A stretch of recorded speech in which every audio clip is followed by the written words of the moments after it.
Early one morning 4 years ago, this freighter, bound for San Diego out of Salina Cruz, Mexico, rammed a tanker 10 miles offshore and sank.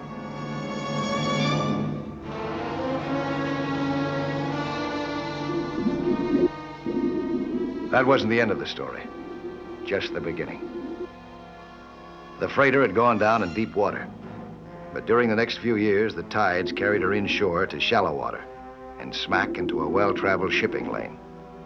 This made her a menace to merchant or naval vessels of any sizable draft. She had to be removed.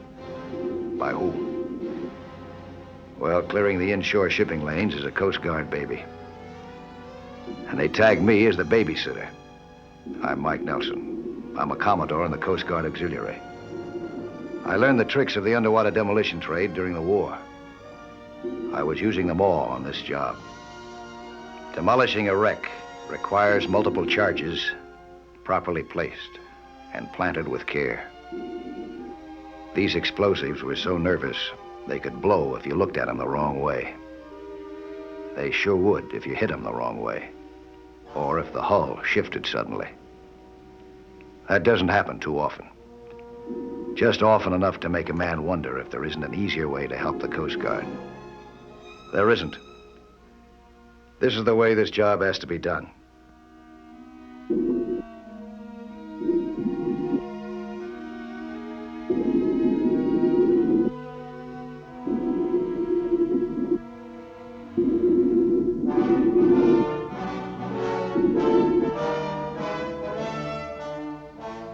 I'd been doing it now for 2 days, planning enough explosives to launch a spaceship, but I still wasn't finished.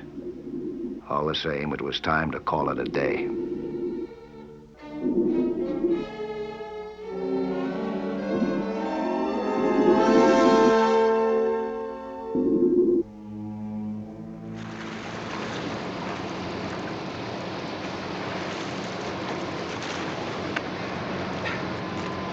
How you doing? Pretty good. If I don't run into any snags, I ought to be ready to blow it day after tomorrow. Let's go home, huh? All right. All engines ahead started, left full rudder.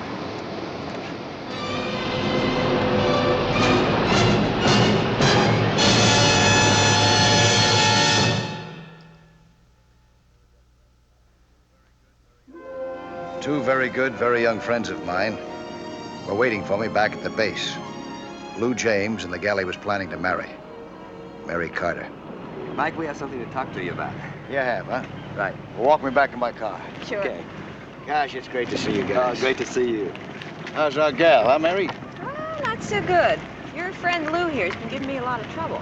Oh, you have, huh? Well, what do you got to say for yourself, boy? Nothing. It's just that It's just the little matter of a wedding ceremony. If he doesn't marry me soon, I'm going to have to adopt him.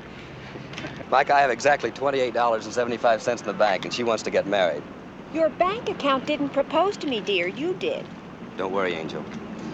If this deal works out, everything will be just the way you want. What deal? Oh, is that what you want to talk to me about? It's this wreck you're working on. Mike, I have authentic information that there's a fortune in Aztec jewelry hidden aboard. Oh? This isn't just a corny treasure hunt where X marks the spot. You see, there's a story. Let me tell it to you. It's about... Let me tell it to you. What do you mean? The name of the ship was the Helen Sea, a freighter that was operating out of Mexico. And there was a mysterious passenger aboard who put a fortune in Aztec jewelry in the safe, right? Right. And when that ship was a couple of miles from port, the mysterious passenger took the jewelry out of the safe and put it in his luggage.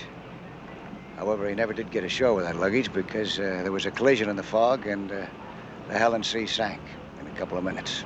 Now, the steward who survived the crash says that the jewelry is still in the luggage, somewhere in that wreck. Well, how did you know, Mike? The steward has been telling the same story for years. And that wreck has been searched from stem to stern. No jewels, Lou. Sorry, old boy, but that's the way it is. Mike, please let Lou go down and take one more look before you blow up the Helen Sea. I don't have anything to say about it. But you could fix it, couldn't you? Well, I guess I could try. Please, Mike. Look, I finally got a good job starting next month. But if I could get a hold of some money now, we could be married. Oh, see what you can do, Mike, please. And then Lou will either find what he's looking for or he'll stop dreaming about it. All right, I'll see what I can do. Oh, thanks, Mike. When's firing time? Day after tomorrow. But I want you to know I take a very dim view of this whole deal. Your chances of finding anything are very, very slim. Well, it's worth the try.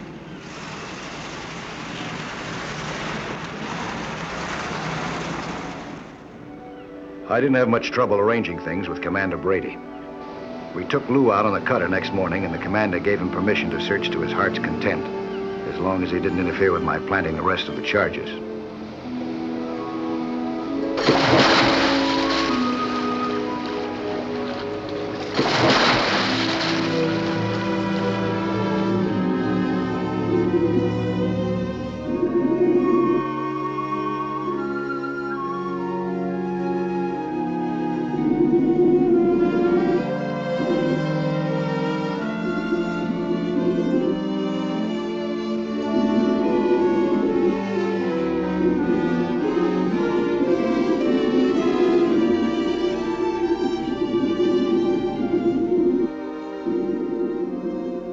Lou was a crackerjack diver.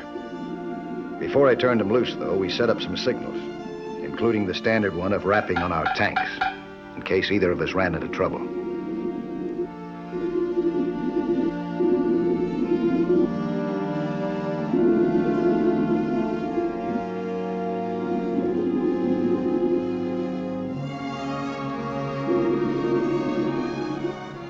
Lou headed for the interior of the ship to begin his search. I was sure as a man can be that what he was looking for wasn't there anymore, if it ever had been. But I learned long ago that there's no use arguing with a man in love.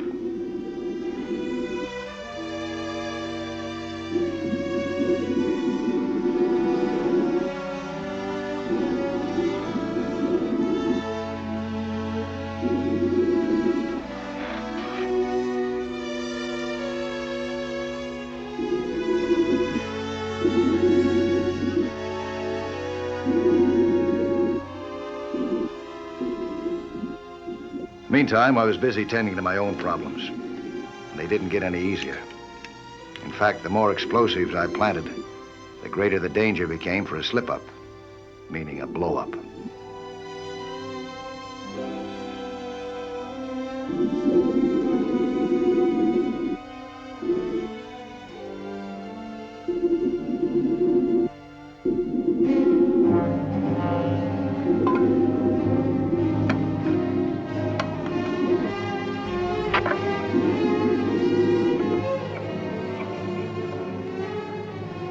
That was that. I'd finished the next to the last stage of my job, and I headed into the interior of the ship to collect Lou. I was all set now, except to connect the fuse wires from the charges to the detonator. I'd do that first thing in the morning.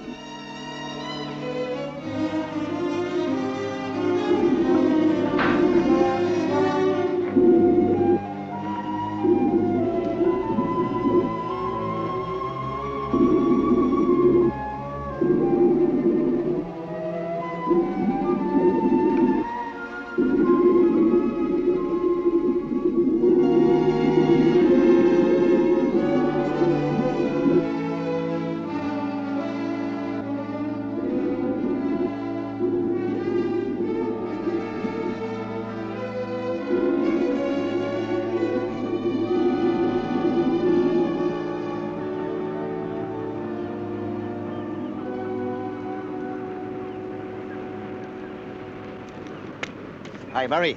Mike, where's Lou? He'll be along in a minute. Nice car you got here. Oh, it's Dad's. He didn't find anything, did he? No, it's kind of rough on him, too. You be gentle with him now, huh? Oh, look, Mike. I expect to go along with Lou for the rest of my life. Bound to be some rough times. There he is. Hi. Well, I'll see you two, huh? So long.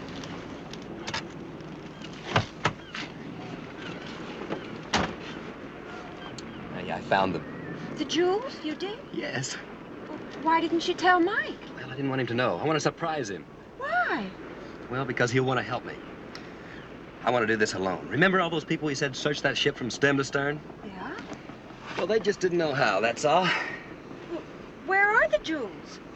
Well, I couldn't get them. I need a crowbar to pry a plate loose to get in the hull. But first thing tomorrow morning. Lou, they're gonna blow that whole thing up tomorrow morning. Yeah, but not until 11 o'clock. I'll have plenty of time. Early next morning, we dropped anchor again right over the wreck. I went downstairs with a detonator. This little firing device had quite a big history. It was developed during World War II. Allied frogmen used it to destroy enemy ships in their own harbors and enemy submarines in their concrete pens. We called it Mother Hen. It was as sure as taxes and a lot more deadly. Once she was set, she couldn't be turned off or disconnected without setting off the explosives that she was supposed to. I ran my fuses out from the charges and tied them off at Mother Hen's terminals.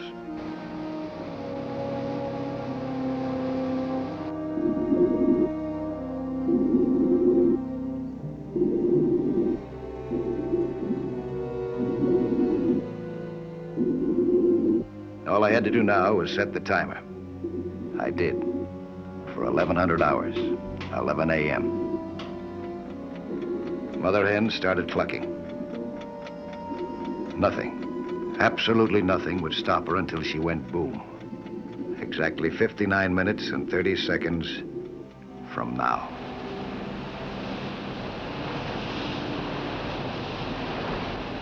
All set, Mike. Oh, good. You'll check the wreck again after the explosion? Okay, but there won't be anything left but a couple of toothpicks. As we pulled out of the explosion area, I relaxed for the first time in 3 days. I didn't know that my bull-headed young friend, Lou James, had been waiting just over the horizon to move in after us.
With 45 minutes to go till firing time, the Coast Guard maintained a vigilant patrol of the explosion area. The helicopter spotted Lou's motorboat promptly.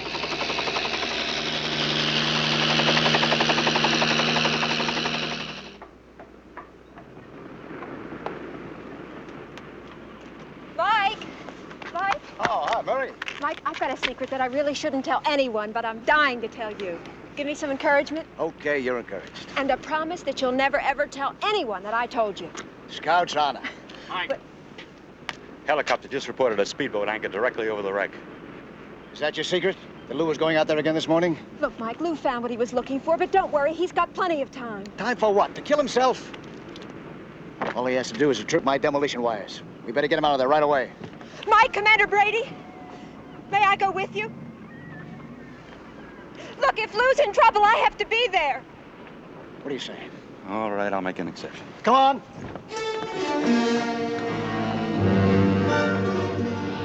31 minutes from now, Mother Hen would set off an underwater explosion that would crush the life out of every living thing within a radius of 200 yards. That wasn't the worst of it. Nothing under the sun or above it could stop Mother Hen. To tamper with the charges in any way, or to try to cut the wires, would trigger the explosion right then and there. You keep your chin up.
I expected to be able to pry up the steel plate, which had slipped down on him and trapped him pretty easily. But the crowbar that had got him into this mess wasn't any help getting him out.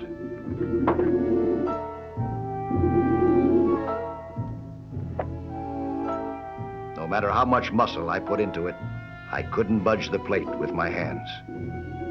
I had to figure out some other way fast, and it had to work the very first crack out of the box. That's all there'd be time for. Just one try.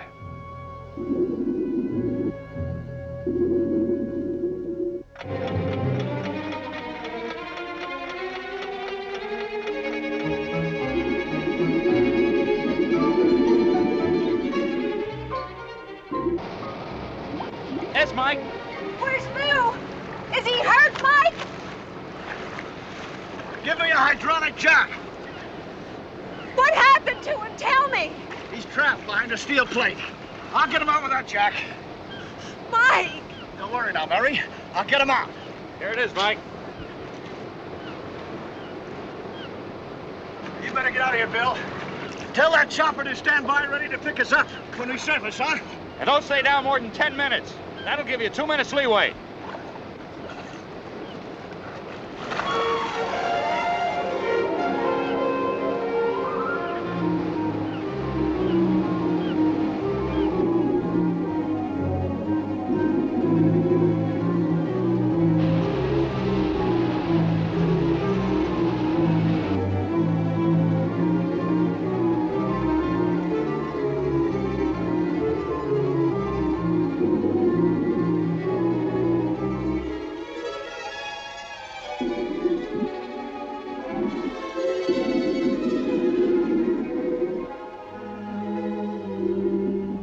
Minutes now before the blow-off.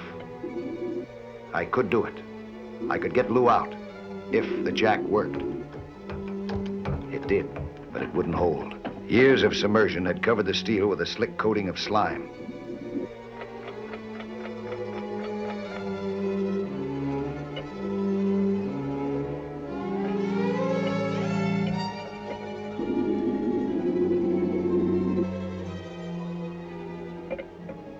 I tried again. No good. And Mother Hen kept clucking away. There had to be some way to give that jack a solid footing.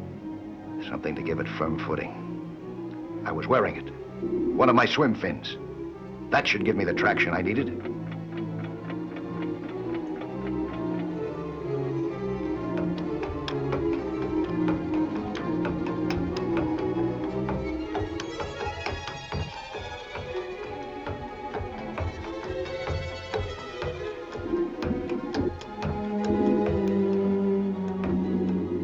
worked. In less than a minute, the plate had been pried up enough for Lou to get clear.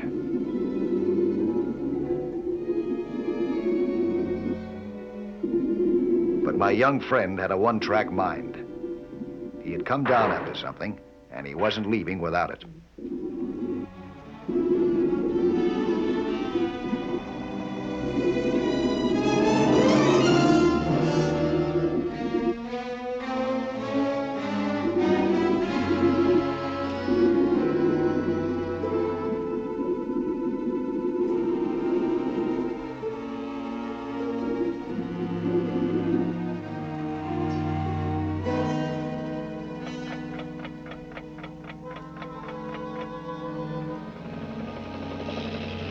Commander Brady had pulled his ship out of the danger area.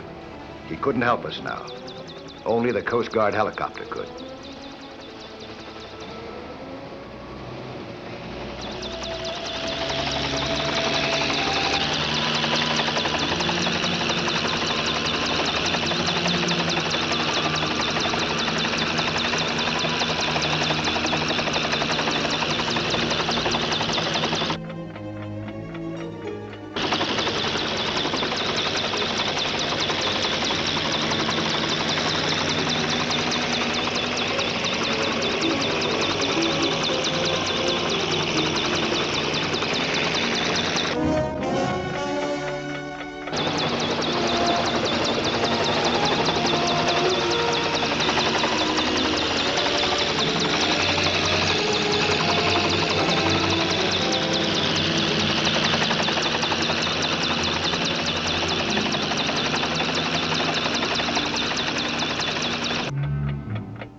Thanks to Mike, I am. Thank you, Mike. Ah, forget it.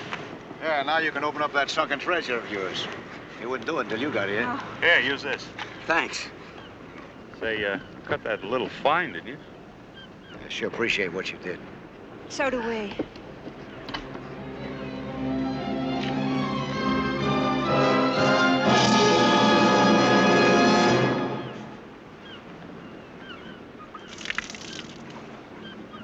Empty. Empty. Don't let it get you down now, boy.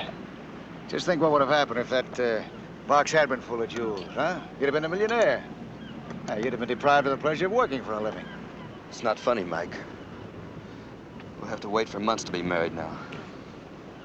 How much money did you say you had in the bank? $28.75. Well, that's enough for a marriage license. And a one-day honeymoon, isn't it, Mary? It sure is, Mike.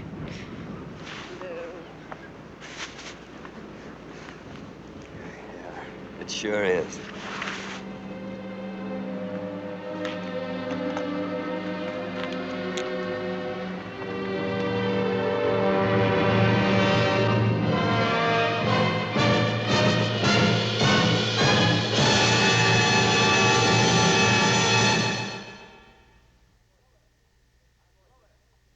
Hello there.